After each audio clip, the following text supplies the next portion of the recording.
So இது first எபிசோடோட continue தான் இது. இன்னைக்குமே நம்ம ஹீரோ கிளாஸ் முடிச்சுட்டு போகும்போது அசைன்மெண்ட்டை சப்மிட் பண்ணிட்டு தான் போகிறான். அவன் கிளாஸ் விட்டு போனதுக்கு அப்புறம் அவன் இன்னைக்கு எப்படி ஏத்திருக்கான்றத படிச்சு பாக்குறாரு. போன பாட்டோட எண்டிங்ல நம்ம ஹீரோவை அவன் ஃப்ரெண்டு வீட்டுக்கு கூட்ட மாதிரி காட்டியிருப்பாங்க. ஸோ அப்போ அவனும் அவனோட ஃப்ரெண்டோட வீட்டுக்கு ஃபர்ஸ்ட் டைம் போகிறான். போய் பார்த்த உடனே ரொம்பவே ஷாக் ஆகுறான். வீடே ரொம்பவே பெருசா அழகா இருக்குது. இந்த மாதிரி வீடை நம்ம ஹீரோ நிறைய பார்த்துருப்பான், ஆனா ஒரு வாட்டி கூட உள்ள போனது கிடையாது. கிம் யோங் சோன் பாத்தீங்கன்னா அவங்க அம்மா கிட்ட நம்ம ஹீரோவை இன்ட்ரோடியூஸ் பண்றான்.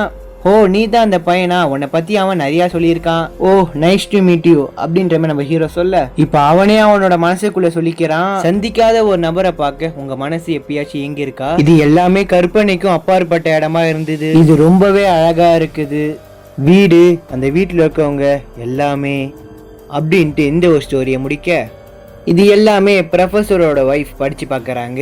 இதை பத்தி நீ என்ன நினைக்கிறேன்னு சொல்லு அப்படின்னு ப்ரொஃபஸர் கேட்பாரு. சரியா தெரியல, ஆனா அவன் பிளான் பண்ணி தான் அவனோட ஃப்ரெண்டா இருக்கான், இல்லைன்னா அந்த வீட்டுக்குள்ள போறதுக்காக அவனோட ஃப்ரெண்டா இருப்பானோ?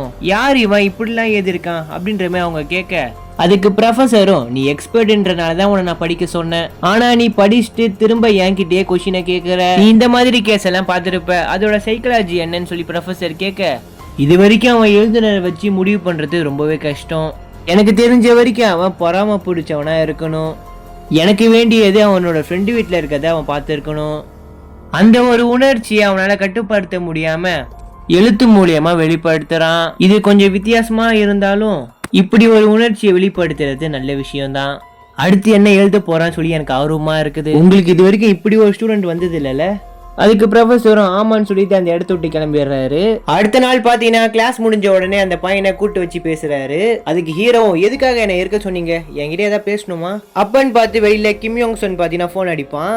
நம்ம ப்ரொஃபஸரும் அதை நோட் பண்ணிட்டு, அவன் தானே கிம் யோங் சோன், உன்னோட அசைன்மெண்ட்டை பத்தி அவனுக்கு ஏதாவது தெரியுமா, அவனுக்கு எதாவது காட்டினியா அப்படின்ற மாதிரி ப்ரொஃபஸர் கேட்க, அதுக்கு இல்ல அப்படின்ற மாதிரி பதில் சொல்ல, நீங்க மட்டும் தான் அசைன்மெண்ட்டை படிப்பீங்க சொல்லி நினைச்சேன், அப்படிதானே கிளாஸ்ல சொன்னீங்க.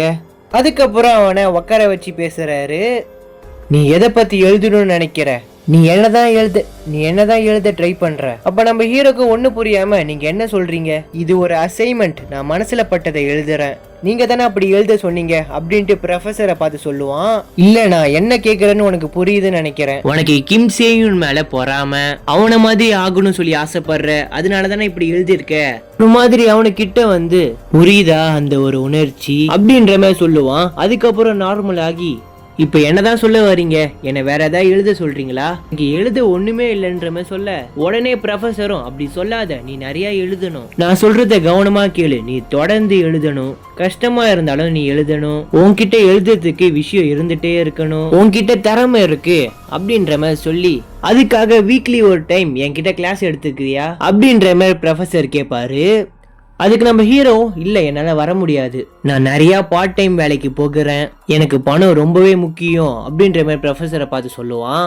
அதுக்கு ப்ரொஃபஸரும் கொஞ்ச நேரம் யோசிச்சுட்டு, நீ நிறைய பார்ட் டைம் வேலைக்கு போகிறல்ல, அதுல ஒரு பார்ட் டைம் வேலைக்கான காசை நான் தரேன் அப்படின்ற மாதிரி ப்ரொஃபஸர் சொல்ல, உடனே நம்ம ஹீரோ சிரிச்சுக்கிட்டே, என்ன உங்களுக்கு பிடிச்சிருக்கா அப்படின்ற மாதிரி கேட்பான். அதுக்கு ப்ரொஃபஸருமே சிரிச்சுக்கிட்டு, அறிவு கெட்டவனே சொல்லி திட்டுவாரு.